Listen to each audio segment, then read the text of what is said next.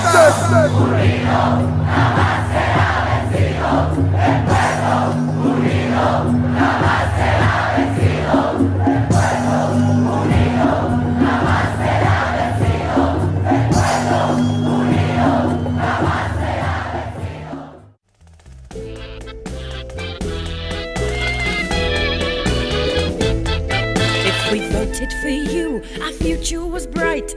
That's what you told us on election night. You quickly forgot about us down below, but please understand that you reap what you sow. You're cutting our wages and stealing our hours, robbing and chopping at all that is ours. You promised the earth, and then when you get in, all you can offer is bullshit and spin. Which side are you on, boys? Tell me which side are you on? Which side are you on now? Tell me which side are you on?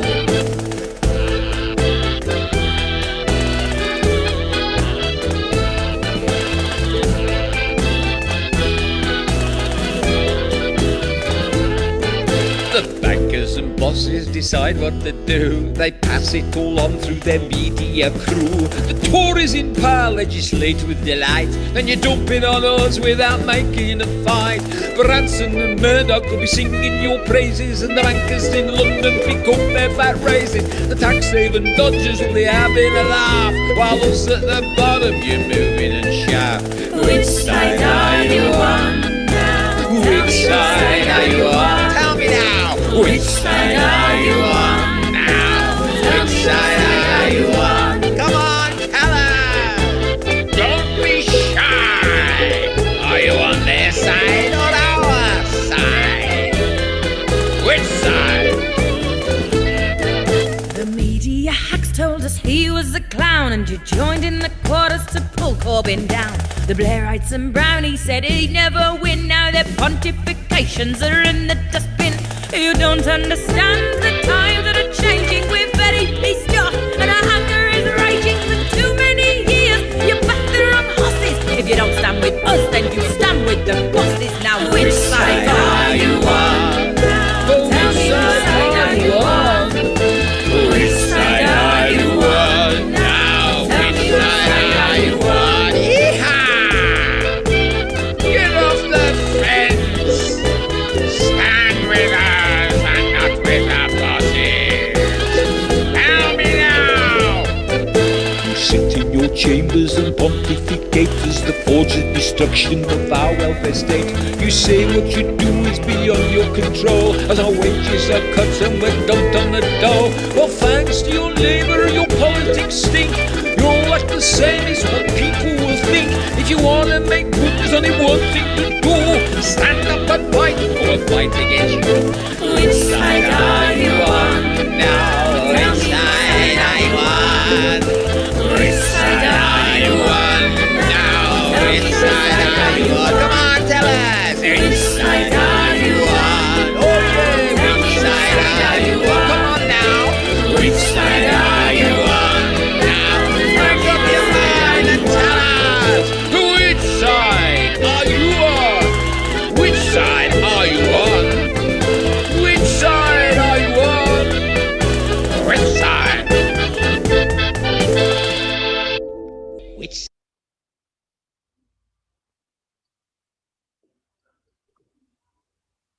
Okay. If we can have all unmute, please, and give a round of applause for David Rogers and Banner Theatre for the excellent video.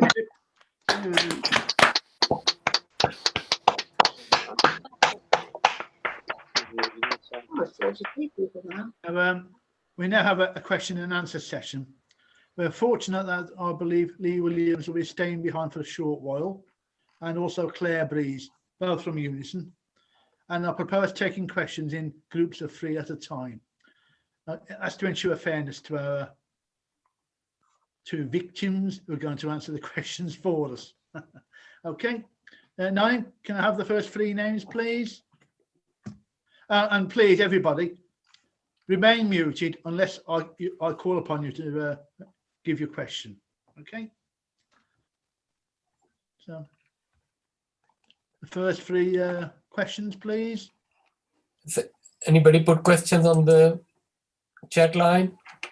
We've got a couple of hands raised. We've got Eamon Flynn and Mary Wilkins, I think. Okay, well, ask them in that order, I think. Okay, we'll go Mary first, then Eamon. So Mary.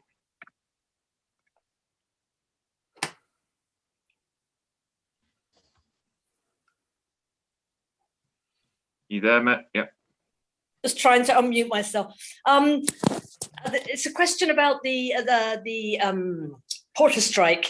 The speaker mentioned that there were two people whose issues had not been resolved, and maybe those are not to be spoken of publicly, but I just wondered if we could hear what we can do to support the resolution of the issues relating to those two employees. Thank you.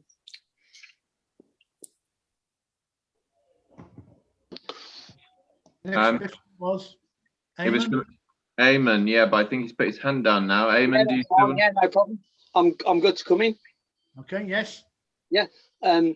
Just from the brief chats I had with a couple of the porters on the picket line. I mean, I work early myself, so I was down there at the very beginning of the picket lines, and from what a relationship I worked out with those, the rest of them seem to have been spoke to individually and promised that they'll be okay, so it'll be all right for you.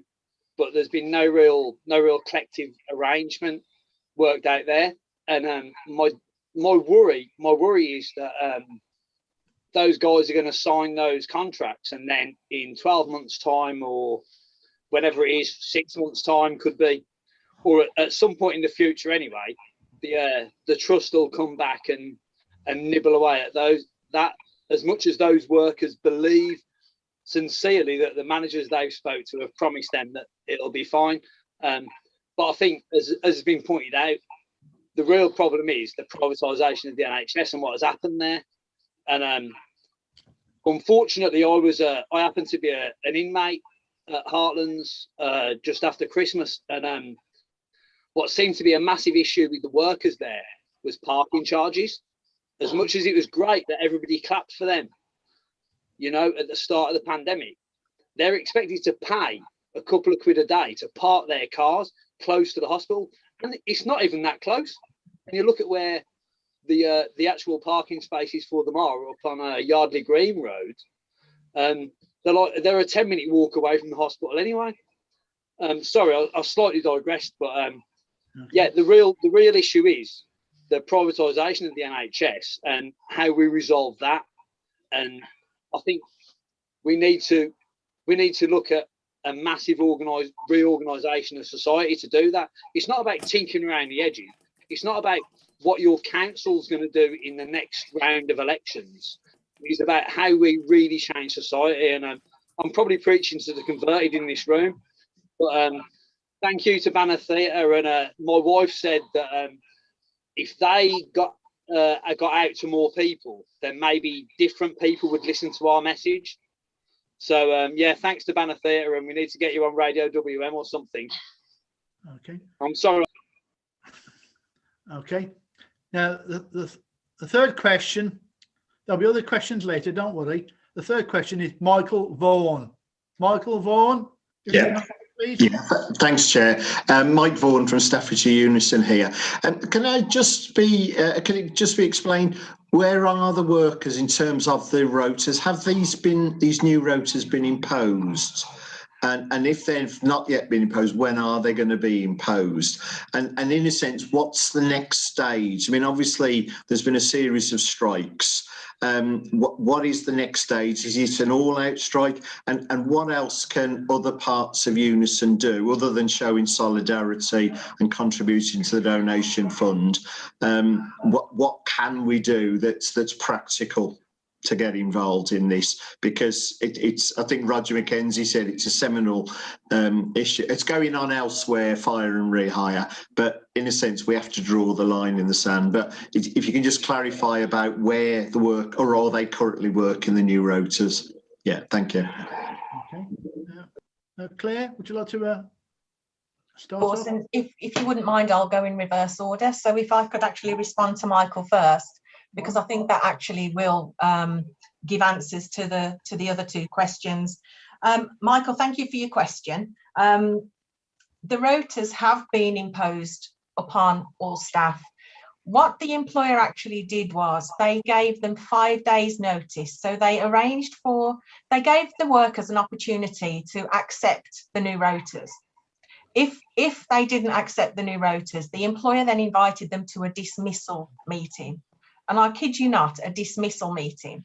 So they wrote to them individually to a dismissal meeting. At that dismissal meeting, they were then asked, would you like to accept the rota, the new rota? If they said no, they gave them 5 days notice, at which point they would then be dismissed. So under normal circumstances, with dismiss and re-engage, you're normally given the opportunity to have your contractual notice, and you'd normally work your contractual notice. For most people with long service, it would be 3 months.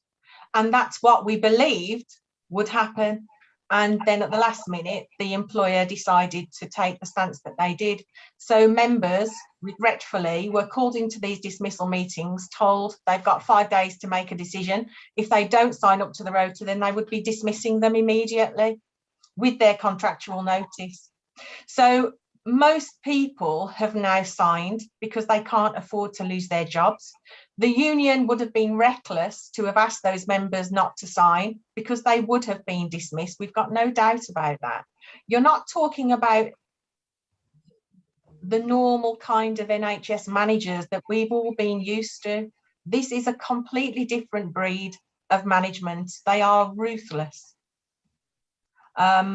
So that's where they are. So the rotas have been imposed. I have been led to believe from people who have been contacting me that the rotas are in complete and utter disarray. The portering department are trying to take porters from all sorts of other areas because they haven't got themselves organised. So it's a mess. Originally, with the negotiations, the employer actually said that they didn't want to run 2 rotas. And what the employer actually ended up doing was giving almost everybody, 95%, I would say, would be a fair reflection. They've given 95% of the porters a flexible working agreement in order to break that strike, to break their strike. So a lot of the workers have been given 3 months with some kind of a flexible working agreement. But that means in 3 months' time or in 2 months' time now, they will really be worried, because the employer might turn around and say, actually, we're not going to allow you to run with that flexible working agreement anymore because it doesn't suit our purpose. And now we don't want to run with 2 rotas either. It suits our purpose for you to go onto that draconian rota that the employees have been fighting against. Okay, thank you. Lee, would you like to make a reply? Yeah. So Claire's quite right. They had the gun placed to their heads in respect to accepting the rotas which have come in. As I sort of alluded to earlier, it does seem that they've chucked the baby out with the bathwater, and the danger is, and they assure me and have assured the porters, your circumstances don't change. We won't be reneging on these agreements. But the big problem is they are individuals. 9 months down the line, 12 months down the line, 18 months down the line, they won't have the protection of having a collective agreement, which would be along the lines of, okay, these people that have particular shifts are not actually going to be forced to work that rotational pattern. They didn't go for that. They went for the individual reason. Whether that's because they didn't want to be publicly seen to be backing down, or whether they do have ambitions maybe to pick them off one by one when the time is right, that's something we're going to have to pay very, very careful attention to. And that also brings me on to the 2 individuals which I do feel I'd like to put it a little bit more floridly, but I won't, who don't appear to have got anything really that they need currently. I do worry that's because of their close association with ourselves and their support for us in organising this action.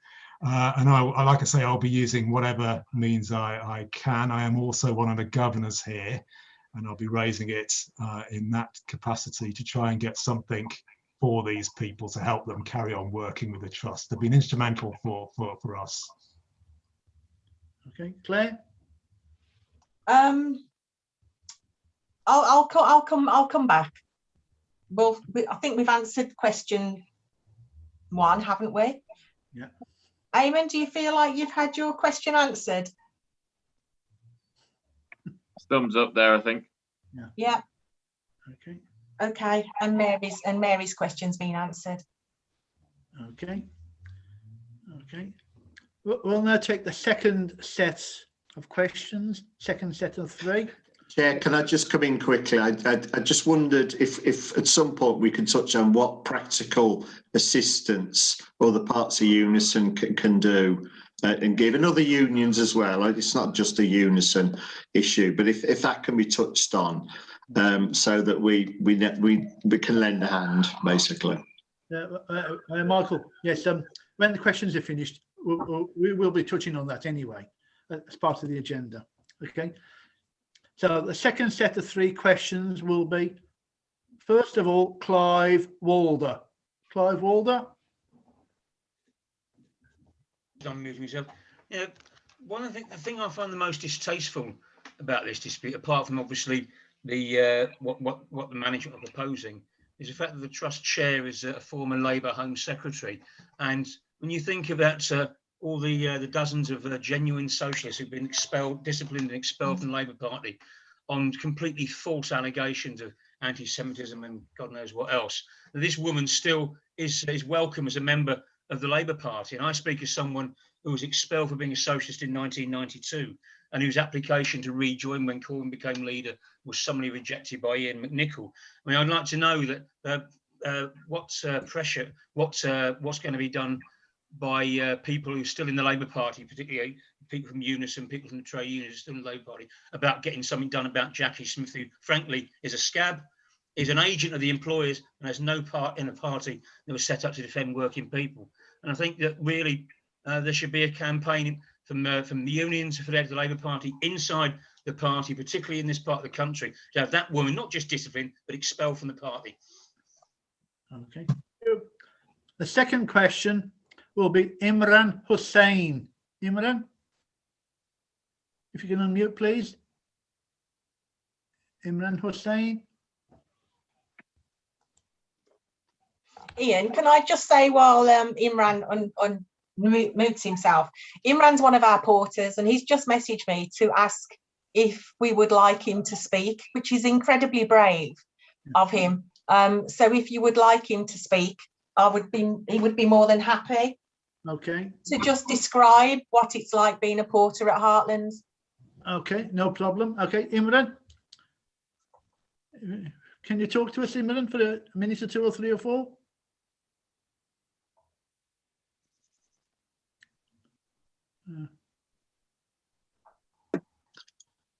He's muted. It's still muted. Hmm. No. Imran, can you unmute, please?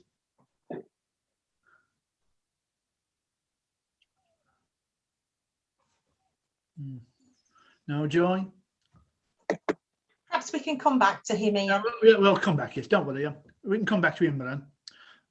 Okay. Now, the third speaker of the current set is Edward Woolley. Edward Woolley. Hello, can you hear me? Yeah, we can hear you, yes. All right, yeah. Just a few things, really. I work at UHP, and the style of management is I can only describe as like a testosterone fueled style of management. It comes across as almost like a hard-nosed style of management. It's a managerial culture where they don't hold failing managers to account. You know, they always back a failing manager. You know, so when you do grievances and stuff like that, it's always a little bit like, yeah, but the manager wasn't really out of order, you know, that kind of thing. So I think the culture, the managerial culture, leaves a lot to be desired. But when we talk about managers, senior managers, who actually holds them to account? You see, so for instance, if I fail in my job, I'm held to account by my manager. I'm also held to account by my professional body. Who holds our managers to account? Are they part of a professional body? I don't think they are. I think they may have a managerial code of conduct, which is very, very wishy-washy. I mean, it might be something worth Unison having a look at that, maybe. But we also have like a chief executive, and I won't say what I'd like to say about it, but he was severely criticised in an employment tribunal, right? So that should say quite a lot about the honesty of some of our managers. Also, I don't know whether anyone knows this, but during the first wave of the pandemic, our trust bought useless ventilators from China, and they spent massive amounts of public money, and yet no one is held to account over that. And yet when it comes to the little man, they will bash them and beat them until they comply, and that's what it actually feels like working at UHB. But I don't know whether I'll give you any questions. Maybe I've just given a bit of a rap, but there you go. Okay, thanking Edward. Can Imran speak now? Imran, are you able to make your contribution now? I've lost him. Lost him, oh dear. Sad loss. Okay. Would Claire like to and Lee like to handle those 3 questions, please? Lee, would you like me to go? Yes, if you like, yes. Yeah. Okay. Well, what has anyone actually done? The MPs in Birmingham actually wrote a joint letter to Jackie Smith right at the very beginning of this. I suppose it would be fair for me to say when this dispute actually started last year, Jackie Smith stepped in and she actually said to management they needed to get back round the table and resolve this dispute. So last year, Jackie Smith played a really important role in the dispute. However, the end of last year and this year, she's completely hands off.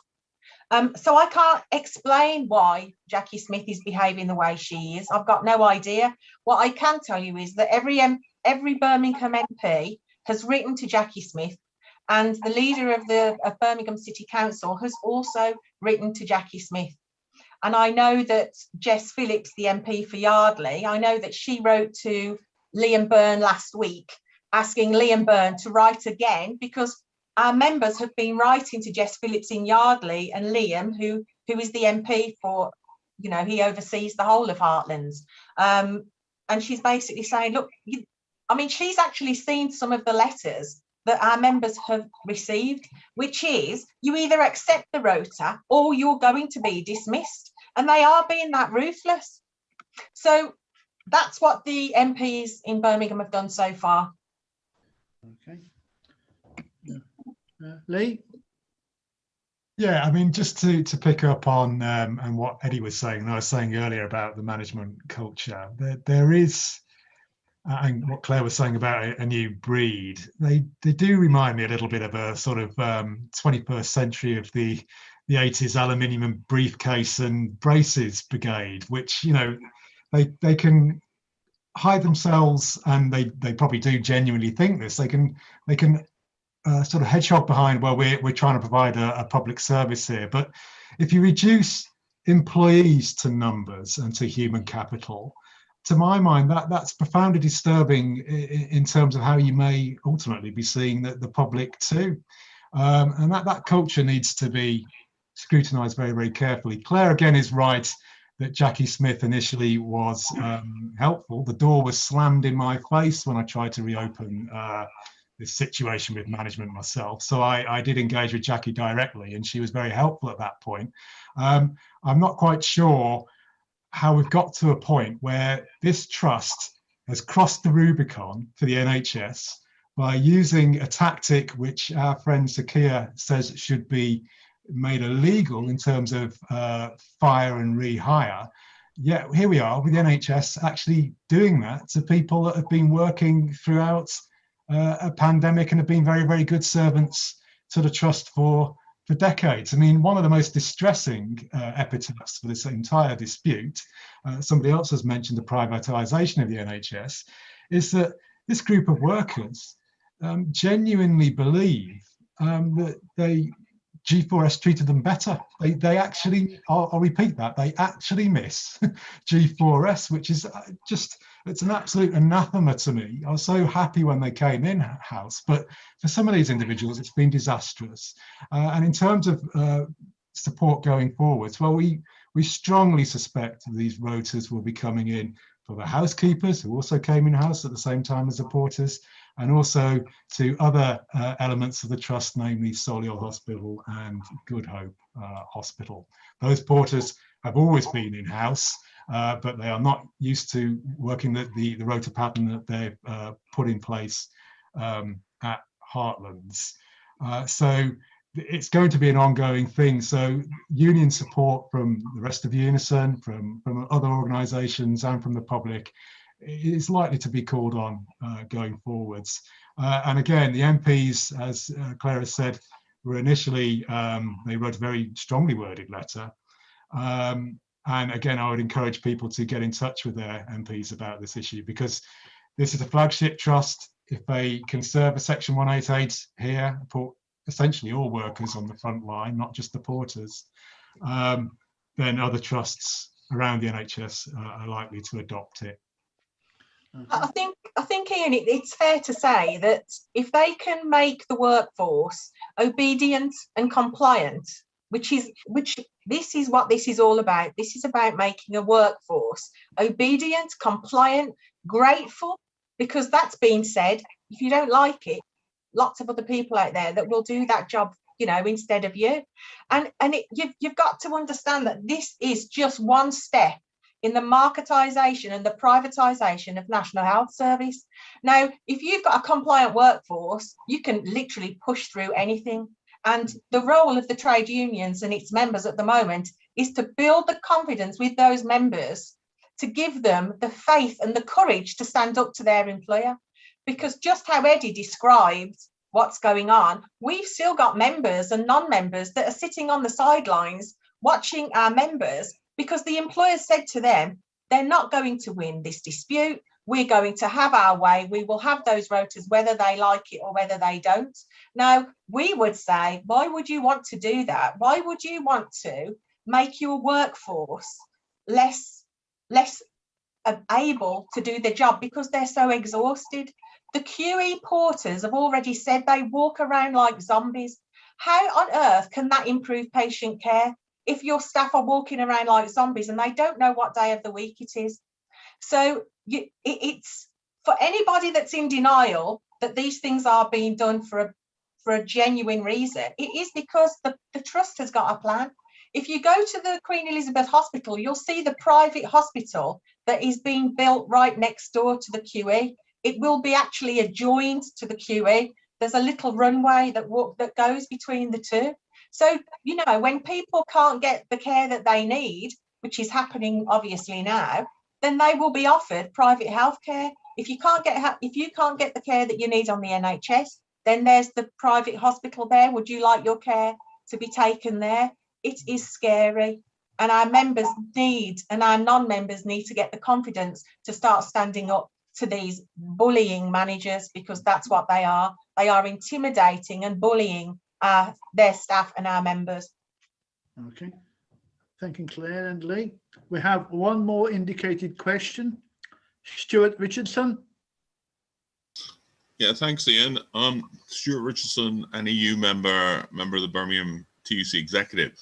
I want to come back to this question of Keir Starmer, because you make wonderful speeches about oh, wonderful, isn't it? Very important to be workers' rights. But when it comes to concrete things, you're absolutely silent. It's hopeless. I did say this to Ravi, regional secretary at the Trades Council. I said that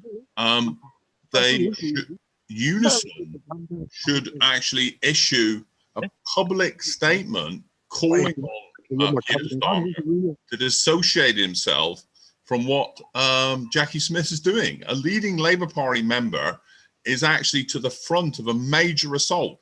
And I thought incredible what Lee said was that the porters are saying, I'd prefer to be employed by G4S, a really nasty outsourcing operation, rather than the NHS. That is a terrible state of affairs, you know. Hopefully I can make a point later about the coming budget, because I think this type of assault on workers' rights is just the beginning. We're going to have massive assaults on pay and conditions in the next few years, and we've got to be gear up around that. And one of the first things is coming to our meeting on the budget on next Monday. Okay, and the good news is Imran Hussain is back with us. Imran, can you speak to us for a minute or two or three, please? Hi there, can you hear me? Yeah. Yeah, my name is Imran Hussain and I'm one of the porters. Can we see you in? Sorry? Could you turn your video on? Turn your video on, please. Yeah. If he allows me. Right, okay. Can you hear me? Can you see me now? Yeah, hi Imran. Hi, my name is Imran Hussain. I'm one of the Heartlands porters. I just want to reiterate one of the things Claire said. Yeah, after 3 months, a lot of porters are worried. They might that was like either individually or whole group that your flexible working agreement's over and you have to go on the rotation system. In fact, they made it already clear to me because I said I'm studying in the week and I only can do weekends. And they said to me, okay, we leave you on weekend, but when your course is finishes, you're expecting to do more. In a way, they already made it clear. And to be honest with you, it's just me and my colleagues who work the shift patterns and the departments we enjoyed working for. Unfortunately, we have to rotate unwillingly because we are so happy where we're working. The shifts was brilliant what we was doing. But I did say to the management, if something's not broken, don't try to fix it. Be reliable. It's your bank hours and 0 hours who are letting you down. And just leave us alone. But they think it's broken. The whole system's broken. It's we ain't dealing with ordinary management here. That's all I would say. I mean, I'm not saying anything bad about them, but it's just unfortunately one of those things. And somebody has to speak up against this. It's just not right. And we are pushed in a. I mean, we had no choice really. I mean, and none of us can lose our jobs during this pandemic. Where we've seen a lot of people losing their jobs, and some of us got mortgage, and we got young families to look after. I mean, otherwise, I wouldn't have signed for this rota at all or this flexible agreement. I wanted to stay the way I was. That's all I say. And I'm speaking for my fellow colleagues. I'm sure they have the same opinion as me. They want to stay on the shift pattern. But unfortunately, it's like Lee said, trigger on the head. Are they signing you or you could re-engage on the terms and conditions? That's all. Thank you. Okay. Okay. Thanking you, Imran, for the excellent contribution. Thank you, sir. So if Claire and Lee would like to handle Stuart's question, please, and Imran's contribution, that will be it now because time's running short and we do need contributions on practical support and what have you. Okay. I can kick off. I mean, I can't really answer the question. I don't know why members of the Labour Party and the leader of the Labour Party is taking the position that he is. What I can say is, though, that this is, as Roger Mackenzie said, this is a very serious dispute for Unison and every other union up and down of the country, because if we are not able to win this dispute, Why would any manager need to negotiate meaningfully? They don't need to, because they know that they'll have the fallback position of hire and refire. And if any employer is as ruthless as UHB have been, you wouldn't even need to commence negotiations, because you might as well just skip to the end, the end of the negotiations, and just move to dismiss and re-engage staff. So this is a dispute not just for Heartlands or for University Hospitals of Birmingham. It's a dispute for every worker up and down this country. And if we're not able to win it, this will be rolled out across every NHS trust within this country, and that is a scary prospect. And these management are ruthless. They don't care about the welfare of their staff, not that I've seen anyway. And what they've done is they divided the workforce right at the very beginning. They gave half of the workforce what they wanted, and then the other half of the workforce were left to deal with this draconian rota that they were intended to impose. So, you know, they've used techniques that are long tried and tested. We knew what they were going to do. Regretfully, we can't always prepare for what the workers are going to do. And I'm still absolutely convinced, had all of the porters stood together, we would not be in dispute now. We would not be on strike now. So what I would ask everyone to do is support our online strike rally this Thursday. So on the 25th at 6 o'clock, our porters have got their very first online strike rally. And it would be fantastic if we could have as many people showing out for that event and support these porters as possible. Okay, thank you, Claire. Lee? Yeah, just to follow on from that. One thing to take away from this, though, from this individual set of circumstances is if this group of workers hadn't taken the action that they've taken, none of them would have got anything. I mean, I was involved from the start when the objections really came to the forefront, and without them voting for strike action, the people that did get agreements wouldn't have got that. They wouldn't be essentially able to work with the trust. And also, it can look like a gloomy picture, but there's also very much something to take away from this, in as much that this situation has been a big surprise to the trust.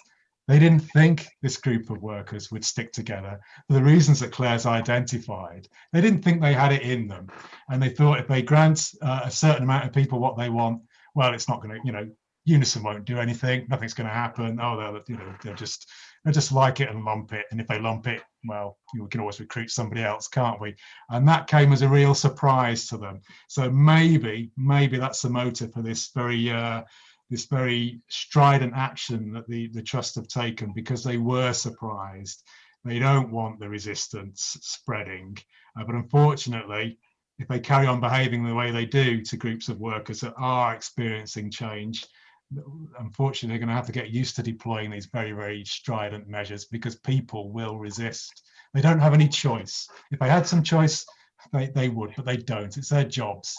So they've taken the action that they needed to take, and they will carry on doing so. And we need to make sure that if they do need to take that action, that we support them fully.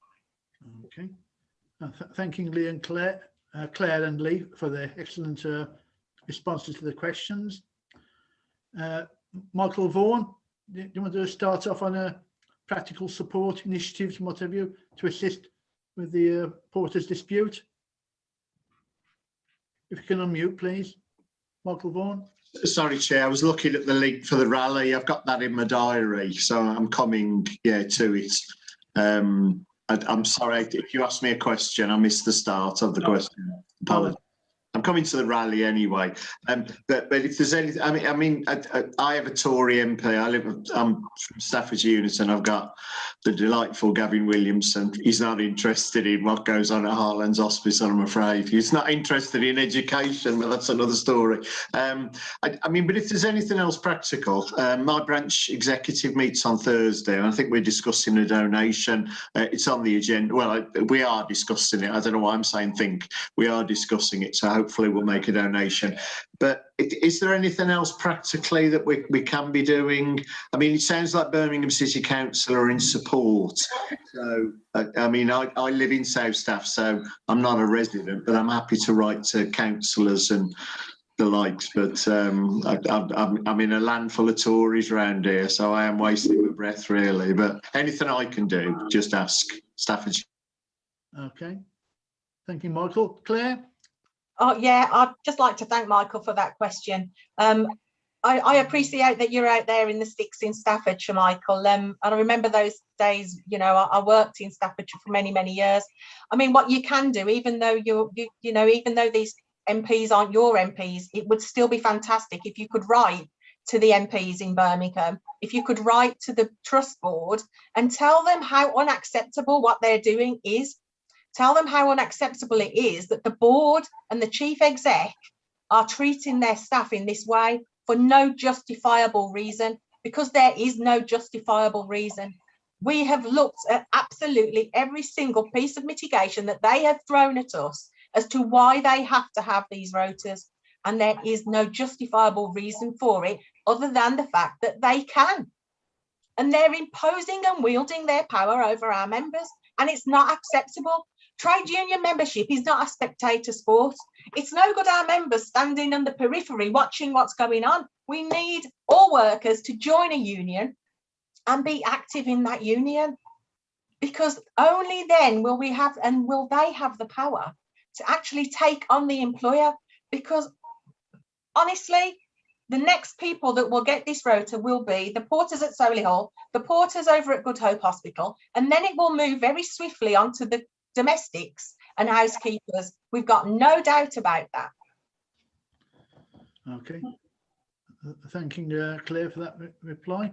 Now, any more messages of practical support, initiatives and what have you?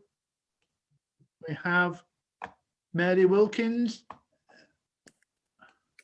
I think it's been explained very, very well just how difficult it is for this group of porters to, they've made a heroic stand and they've been really up against the odds. And it has to be successful, it seems to me, to be widened. One indirect way of doing this is to ensure through the national health campaigns together and keep our NHS public that this story is shared and learned from, because as people have rightly said, it's a model that will be attempted in other workplaces. And the other thing clearly is for it to be spread to other workers within the University Hospital Trust, which is problematic. But I think we have to applaud what the strikers have achieved, but alone it's hard to see how they can win. So we need to extend it. And I think support for the rally on Thursday is an excellent start. So huge respect for what they have done through making a stand. There's obviously a lot more to do. Thank you, Mary.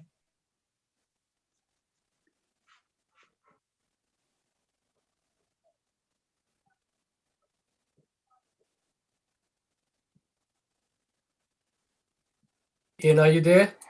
Ian, you're on mute, I think. Oh dear, gremlins again, gremlins. Yeah, it's now 25-6. And if you can all unmute, please, like I've just done, and give a big round of applause to Claire Breeze and Lee Williams for their excellent contributions tonight.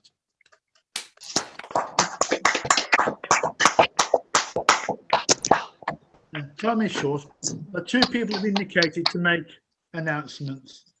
That'll be Stuart Richardson and Mohammed Suleiman. Okay, Stuart first, please. Okay, thank you, Ian. Yes, a week on Wednesday, the Tory Chancellor Rishi Sunak will announce a budget, and given that the deficit of the government is 400 billion, whereas in 2009 it was 157 billion, one can see the ominous signs. In 2009, Alistair Darling announced a pay freeze from 2011, pay limit of 1%, he also announced public expenditure cuts in all departments except health, education and the police, which was then implemented by the Tory government, of 10 years of massive cuts in local government funding and other funding. Given that the deficit is even bigger this time, he's already announced a pay freeze, whereas inflation is nearly 1%. We're expecting a long period of cuts in pay, increasing social inequality. And just sort of be brief, the meeting will be at 7 o'clock on Monday. Hopefully we'll have the ID numbers on the website very soon. We've got 2 confirmed speakers. We've got Michael Roberts, a very impressive noted Marxist economist who's spoken before at the Trades Council, which will give you a very good economic background. And we've also got Mary Ann Stevenson, who's the director of the Women's Budget Group, used to be the director of the Fawcett Society, somebody who's very knowledgeable on the impact of government expenditures and fiscal cuts on women. We've also invited, but we haven't unfortunately got a reply yet back from Howard Beckett as the main trade union speaker. So hopefully as many people as possible can come to that, and can we publicize that. There will possibly be a protest, but we're waiting police permission, on Wednesday at 5 o'clock outside Waterstone, but that will be circulated if the police give permission. Thank you. Okay, and next and finally, Suleiman. Yes, my name is Mohammed Suleiman. I am from Spark Hill. I'm a member of British Kashmiri community, and a lot of our community members from Spark Hill, Sparkbrook use Heartland Hospital. And I think this is an important issue that we have to make a stand, because the present government is borrowing money from here and there, like Stuart said, and this accumulation of debt is going to be paid, and it's going to be paid by the workers, because all the rich Tories are making money out of this misery, and we'll be paying all this debt back. So I think it's important to make a stand here, because they're going to cut here and there. So if any representative of porters wants to come to our mosque here in Spark Hill, with limitation we have with this virus, they can come and present their case. That would be fabulous. Thank you. Okay. Now, anything more to add? Okay. Claire, do you want to make a final comment? Yes, I would. I would just firstly like to thank Birmingham Trades Council for putting on this event today. I'd like to thank Banner Theatre for all of the effort that they've made and the solidarity that they've offered the porters from the word go. So truly grateful, and the members are really, really appreciative of that. So I'd just like to thank you wholeheartedly, really, for organising the event in a show of strength and solidarity with our porters, and in their fight for justice and respect in their workplace. So solidarity to everybody, and thank you. Okay. Lee, would you like a final comment? Yeah, I'd like to just reiterate that. And we've spoken about what can you practically do. Well, in one way, we're already doing it. I mean, I know that we are broadly aware of the situation, but this trust is a public big hitter. We saw that with the royal visit last week. It's constantly in the press, not usually for the best of reasons. So any means that you can pile on the public pressure by writing to MPs or any other means, or writing directly to the trust, is very, very valuable, because this is, like Claire said, likely to metastasize across the workforce in UHB and also to other trusts in England. So it's actually vital that we try and do whatever we can to raise the public awareness of the issues here and prevent it from spreading. Thanks for your time. Okay. Thanking you both. Knowing full well that you've got the strength of the Birmingham Trade Union Council behind you, and on behalf of the BTUC, I thank you all for attending tonight. I dare not wish you a safe journey home, no way, but I wish you a safe night in at home, keeping warm and dry, and looking forward to seeing you all again very, very soon, and on the picket lines and on the initiatives and all the campaign ideas and the strategies that we have got. Okay. Thank you all. Thank you, Ian. And good Bye, night. everybody. Thank you. Thanks a lot. Thank you. Bye bye. Bye.